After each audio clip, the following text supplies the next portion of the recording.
Hello everyone, সবাই কেমন আছো? ভালো আছো তো? আজকের রেসিপি আমার চিকেন বাটার মশলা।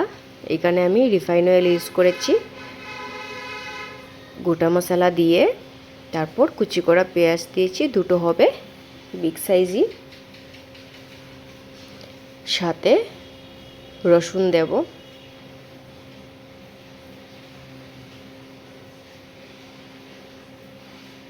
তারপর একটু নাড়াচাড়া করতে হবে।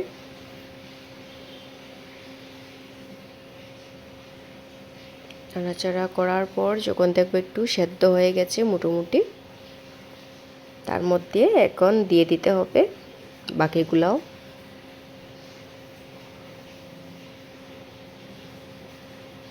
এখানে ধনে পাতার ডাঁটা দিয়েছি, কাঁচা লঙ্কা 3টে, আদা, আর টমেটোটা একটু পার্সেন্টেজ বেশি দেবে, 4-5টা দিয়ে দেবে, কারণ গ্রেভিটা যত বেশি টমেটো দেবে গ্রেভিটা ওইটার উপরেই যাবে। পেঁয়াজ তো আর তেমন দেইনি, সাথে শুকনো লঙ্কাও দিয়েছি 2-3টে। এইবার কাজুটা দিয়ে দিলাম, কাজু দিলেও কিন্তু গ্রেভিটা ভালোই হয়। এইবার পরিমাণ অনুযায়ী নুন, আর সাথে ব্যালেন্সের জন্য চিনিও দিতে হবে, 1 টেবিল স্পুন চিনি দিয়ে দিয়েছি। ভালো করে মিক্স করতে হবে। এবার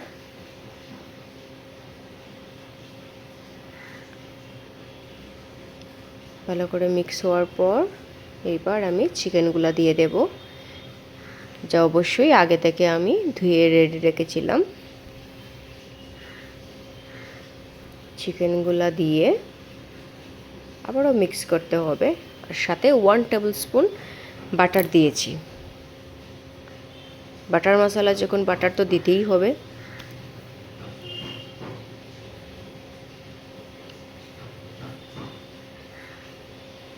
ভালো করে মিক্স করে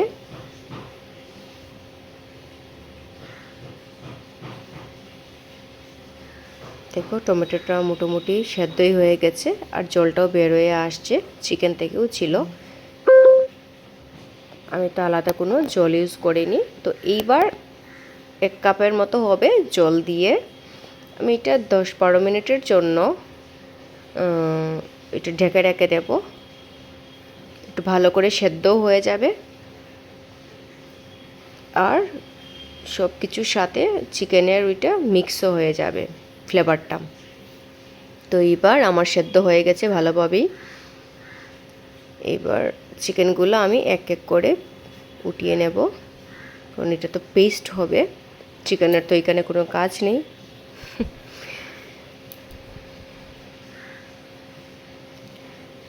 তো খেয়াল রাখবে চিকেনের সাথে যদি কোনো পেঁয়াজ বা কোনো কিছু টমেটো কিছুই যায়, তো ওইটা আবার ওই পেস্টের ওইটাতে রেখে দেবে, নাহলে আবার মুখে লাগবে।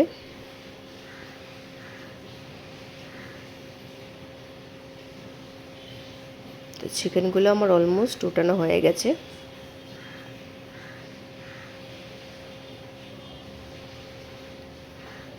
চিকেনগুলো উঠিয়ে আমি কিছুক্ষণের জন্য এইটা রেখে দেব, কারণ ঠান্ডা হতে হবে। ঠান্ডা না হলে তো আবার পিসটা হবে না ভালো।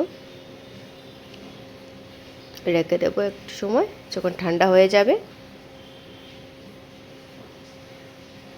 তারপর এখন আমি পেস্টটা বানিয়ে দেব। ঠান্ডা হয়ে গেছে আমার। আর মনে রাখবে যে দারচিনি আছে বা তেজপাতা আছে, এইগুলো কিন্তু ফেলে দেবে, ওইগুলোর কোনো কাজ নেই। তো এবারে আমার একটা ফাইন পেস্ট বানাতে হবে, একদম স্মুথ হতে হবে। তো এখানে আমি রিফাইন অয়েল দিয়েছি, সাথে বাটার দেব 1 টেবিল স্পুন।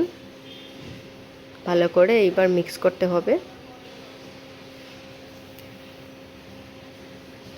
তারপর এইটাতে আমার আদা রসুনের পেস্টটা দিতে হবে। আদা রসুনের কোয়ান্টিটিটা কম ছিল, তাই একটু জল ইউজ করে পেস্টটা করতে হয়েছে। আবারও মিক্স করতে হবে ভালো করে।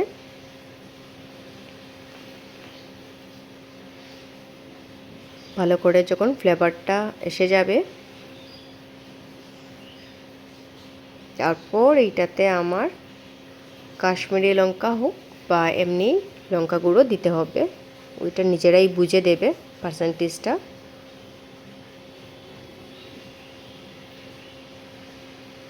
কারণ পুরো রেসিপিটা তো একটু মিষ্টি ফ্লেভারটাই থাকবে।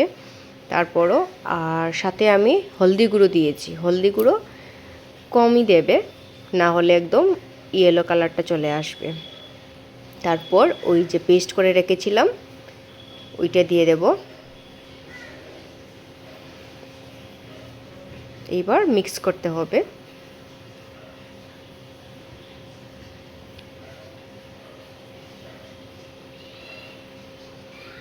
দেখো ভালো করে গ্রেভিটা রেডি হয়ে গেছে।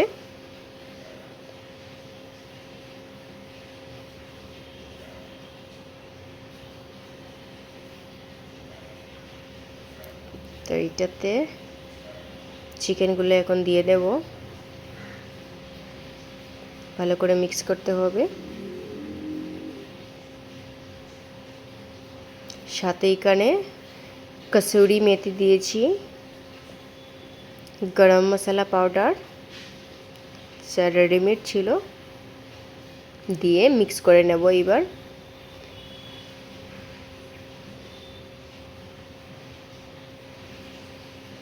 তারপর এইখানে টমেটো সসটা দিয়েছি, 2 টেবিল স্পুন হবে দিয়েছি ব্যালেন্সের জন্য।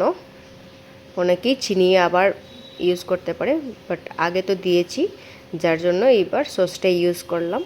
এবার মিক্স করতে হবে ভালো করে। তো আগে 1 কাপ জল দিয়েছিলাম, আর এইবারও একটু জলের পার্সেন্টেজটা বুঝেই দেবে, বেশি দিতে হবে না, একটু গ্রেভি থাকতে হবে। তো দিয়ে এটা কিন্তু ফাইনাল জল দিয়েছি। সাথে এখানে মালাই ইউজ করতে পারো, তো আমার গড়েই ছিল ওইটা আমি ইউজ করেছি, 2 টেবিল স্পুন 3 টেবিল স্পুন হবে। সাথে এখানে মাস্টার্ড অয়েল ইউজ করবে, লাস্টলি কিন্তু মাস্টার্ড অয়েল ইউজ করতে হবে। একদম মিক্স করে এইবার অফ করে রেখে দেব গ্যাসটা। এইবার কি করতে হবে, স্মোকি ফ্লেভারের জন্য একটি গোটা দারচিনি নিয়েছি, ওইটা ভালো করে দিয়ে তারপর একটা ভিতরে একটা বাটির মতো দিয়েছি, দিয়ে ওই দারচিনিটা দিয়ে আর 1 টেবিল স্পুন হবে ঘি দিয়ে ঢেকে রেখে দেব। ওইটাইতে কিন্তু তন্দুরি ফ্লেভারটা এসে যাবে। তারপর যখন ঠান্ডা হয়ে যাবে তো তারপর আমি ধনিয়া পাতা দিয়ে রেখে দেবো। বাস হয়ে গেল। বাই বাই, সবাই ভালো থাকবে, সুস্থ থাকবে।